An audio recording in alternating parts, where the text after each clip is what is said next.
یہ جو خواتین کی باتوں کی شکایت آتی ہے یہ بھی اس بات کی دلیل ہے کہ مردوں کی نسبت عقل کیا ہے، کم ہے.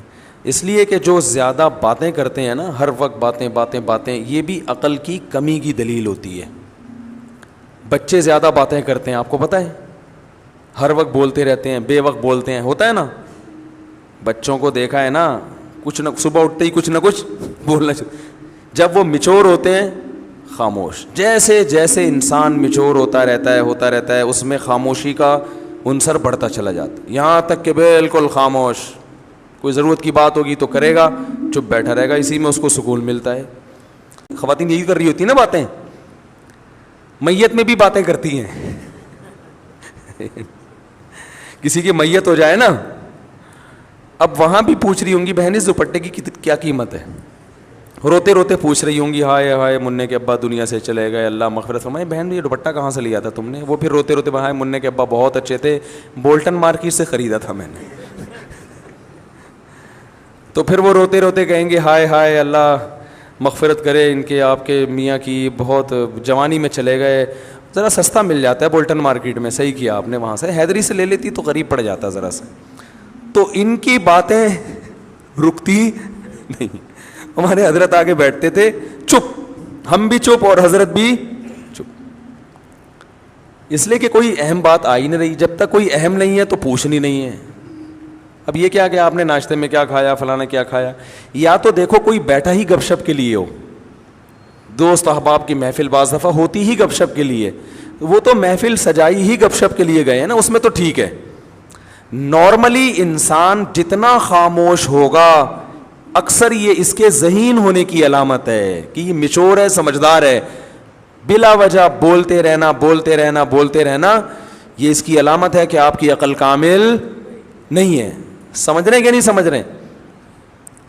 تو ہاں بعض دفعہ انسان کو محبت کے اظہار کے لیے بولنا پڑتا ہے. جیسے بعض خاموش مزاج لوگ جب گھر میں جاتے ہیں تو اتنے میچور ہو چکے ہوتے ہیں، بیوی سے بھی بات نہیں کر رہے ہوتے. وہ اب وہ آفس سے آئے، کیونکہ گریڈ بہت 20ویں گریڈ کے آفیسر ہیں، تو وہ آفس میں جیسا ان کا روب ہوتا ہے چپ بیٹھے رہتے ہیں، تو گھر آ کے بھی چپ.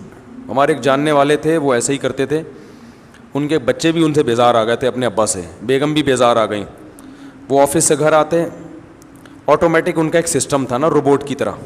اس وقت صاحب آفس سے گھر آئیں گے تو جیسے ہی گھر آئیں گے دروازہ پہلے سے کھلا ہوا ہونا چاہیے. وہ جائیں گے اپنے خاص روم میں بیٹھیں گے، ان کی بیگم ان کے لیے روبوٹ کی طرح چائے پیش کر دیں گی.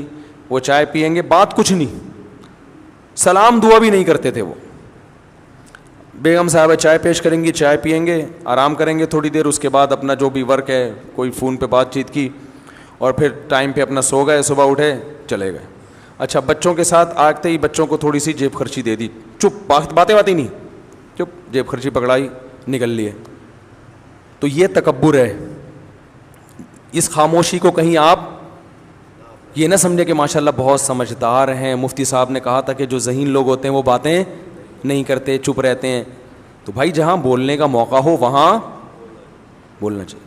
اللہ میرے والد صاحب کی مغفرت کرے، ہمیں والد صاحب کے انتقال پہ اتنا افسوس ہوا، گھر کی رونق ختم ہو گئی.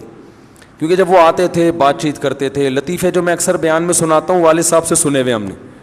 تو گھر میں جب آپ جائیں تو بیوی بچوں کے ساتھ گپ شپ لگائیں. یہ گپ شپ محبت کے اظہار کے لیے ہوتی ہے، اس میں کوئی وجہ نہیں ہوتی. ویسے جب بات چیت کریں نا تو آفس میں ریزرو رہا کریں، بلا وجہ بات چیت چپ کر کے بیٹھو. بھائی یہاں کام کی بات ہے تو کرو، نہیں تو پہلی گلی سے نکلو. تو اگر کسی سے محبت کا اظہار کرنا ہے، دوستوں کی محفل ہے، یہ گھر میں بیگم کے ساتھ تو آپ کو بات چیت وہ فضول بھی کر لیں. بیگم کیا پکایا تھا آج، امی کے یہاں گئی تھی، کیا پکا ہوا تھا تم آج امی کے یہاں سے ہو کر آئی ہو؟ بھنڈی، اچھا ہمارے یہاں تو گوشت پکتا ہے، ادھر بھنڈی کھائی ماشاء اللہ، چلو تمہیں احساس تو ہوگا نا. یعنی یہ والی باتیں نہ کریں، مقصد یہ ہے، اس سے پھر لڑائی ہو جائے گی نا. تو ایسے ہی ایران توران اور کیا ہو رہا ہے، تو وہ کرنا ضروری ہے. سمجھ رہے ہیں؟ وہ کرنا ضروری ہے. وہ نبی بھی کیا کرتے تھے اپنے گھر میں. آپ صلی اللہ علیہ وسلم بھی گھر میں بعض دفعہ اپنی ازواج سے قصے کہانیاں بھی سنا کرتے تھے. حالانکہ نبی کا وقت کتنا قیمتی ہے، لیکن قیمتی وقت کے باوجود اس کام کو بھی آپ نے قیمتی سمجھا. سمجھ رہے ہیں کہ نہیں سمجھ رہے؟ گھر میں جب جایا کریں چنگیز خان بن کے بولو بھائی نہ جایا کریں دوستوں میں ہا ہا ہو ہی چل رہا ہے, گھر میں آتے ہی ایسے جیسے ایسے لوگوں کو میں کہتا ہوں 2 سینگ لگا کے جایا کرو اپنے. یہ بات پوری اس پر آئی تھی کہ خواتین کو یہ مان لینا چاہیے کہ ہمارے میاؤں میں تھوڑی سی ہم سے عقل زیادہ ہے, تو بڑے بڑے فیصلے میاؤں کو کرنے دیا کریں. میاؤں کو بڑے بڑے فیصلے بچوں کی ایجوکیشن کے بارے میں, ان کے نکاح شادی بیاہ کے معاملات میں, بچی کے معاملے میں شادی ہو گئی ہے تو پھر اس کو علیحدگی دلوانی ہے یا وہ پرانے مکھنچو کے ساتھ ہی اسی کو برداشت کرنا ہے. یہ سب چیزیں جو ہے نا, یہ جو بڑے بڑے فیصلے ہوتے ہیں اس میں شوہر کی اطاعت کرنی چاہیے. اسی وجہ سے اللہ نے حکم دیا, اس میں قوت فیصلہ زیادہ. اور یہ بھی ایک بات یاد رکھو کہ جب معاملہ بچی کی شادی کا ماں کے ہاتھ میں جاتا ہے تو پھر ان کی شادی نہیں ہو پاتی, کیونکہ وہ ان میں قوت فیصلہ ہی نہیں ہے. وہ سوچتی رہتی ہیں, بچیوں کی عمریں نکل جاتی ہیں اس چکر میں. باپ میں ڈیسیجن پاور وہ پلس مائنس کر کے نا اس کی پازیٹیو چیزیں نیگیٹو چیزیں دیکھ کے تول کے جلدی فیصلہ کر لیتا ہے کہ یہ مناسب ہے یا نہیں.